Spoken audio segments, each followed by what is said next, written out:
Good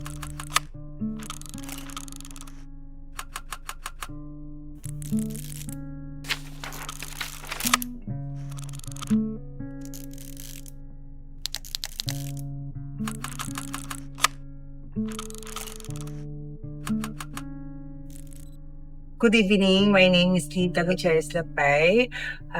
Currently living here in Pasig City. I'm 44 years old. Sa buhay natin, hindi nawawala ng pagsubok ang buhay natin.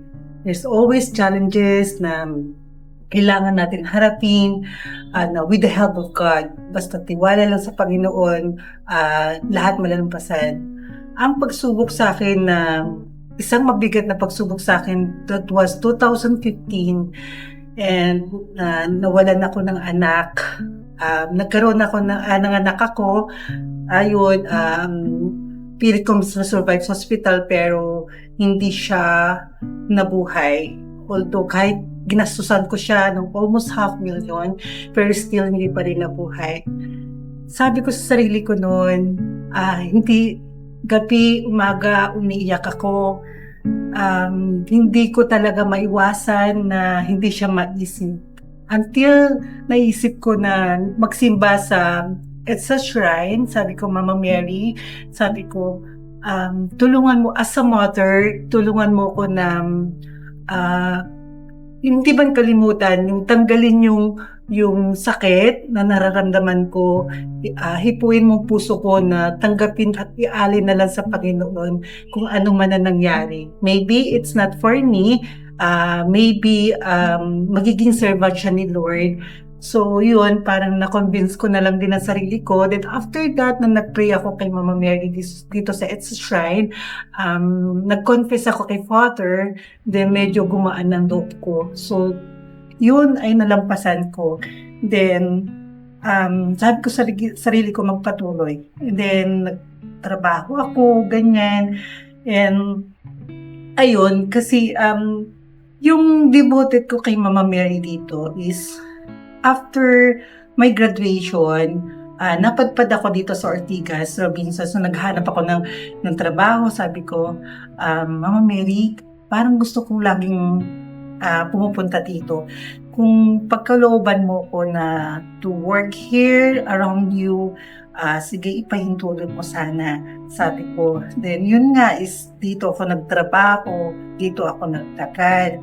Then ayun, nanatili ako, kaya yung puso ko ay alam kong inaalalayan ako ni Mama Mary lahat ng pagsubok na dumarating sa buhay ko. Then yun na nga, alam ko as a mother, nandyan lagi siya na nakatapik sa atin, na laging magtitiwala sa sarili, magtitiwala sa Panginoon, dahil siya ay makapangyarihan na handang tumulong kahit anuman pagsubok, problema ang tumarating sa ating buhay. Ang buhay kasi hindi lang laging masaya. Mas maraming challenges na dumarating sa ating buhay. So kailangan nating magdasal at idasal yung increase ni Lord yung faith natin. Kasi without your faith, minsan nahuhulog ka sa problema mo na hindi mo na alam gagawin mo. There are also times na minsan parang yung nade-depress ako, pero sabi ko, Lord, hipuin mo po puso ko. Lagi kong kapag matulog ako, lagi akong nagdadasal, Mama Mary, payakap. Lord, payakap.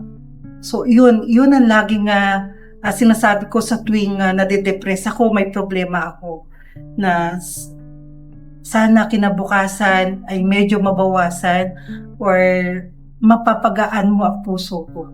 So yun, really, prayer is powerful. Prayer is a magical words na kailangan natin na gagawin araw-araw, dahil without this, talaga hindi tayo mabubuhay. Hindi tayo mabubuhay ng sarili lang natin kakayahan at sa sariling pagsusumikap natin. Without Lord, we have nothing. So, yun, kailangan laging magdasal at idasal natin na increase yung faith natin, na huwag tayong mahulog sa anumang kasalanan. So yun, thank you very much for having me here. God bless.